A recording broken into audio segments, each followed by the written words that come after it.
It is World Iron Awareness Week, bringing attention to one of the most essential elements of a healthy diet. And Jennifer House is a registered dietitian here to help educate us and make sure we're staying our healthiest. Good morning. Thank you so much for being with us today. Yeah, thanks for having me. Let's go into the basics and, talk about why iron is so important to us, and especially why it's so important to teenage girls. Yes, so as you mentioned, it's World Iron Awareness Week, so I'm partnering with Think Beef to talk about iron needs specifically for teenage girls. Okay. Because by age 14, a girl's iron needs double to 15 milligrams a day, and unfortunately 1 in 14 girls in Canada is deficient.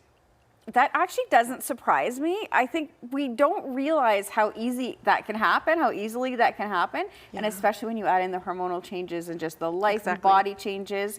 So you have some recipe suggestions for us of how we can make sure that we're all maintaining that diet, because it's not as easy as people think sometimes. You have to be paying attention to this. Yes, and iron is an essential mineral. We need it to transport oxygen throughout our body to our brain.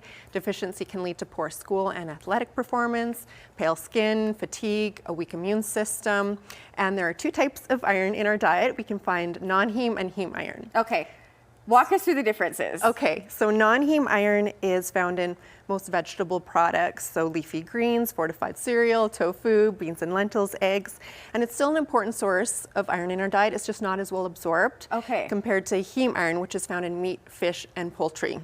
Okay, so they are both a way to get it in, but this will be your easier way to do it. Yeah, and research actually shows that eating red meat in particular is linked to less iron deficiency in teenage girls. Okay, and then there are also some things that we need to consider with what else we're taking into our diet. Yeah, exactly. So we want to avoid drinking tea, coffee, or taking calcium supplements about an hour or 2 after consuming a meal, because they can actually decrease the absorption of iron. And you have some great recipe suggestions. It smells so good in here right now. Tell us some of the things that you suggest. Sure. So this big batch beef is great to make at the beginning of the week. Then you can include it in recipes throughout your week, like pasta sauce, tacos, hamburger soup.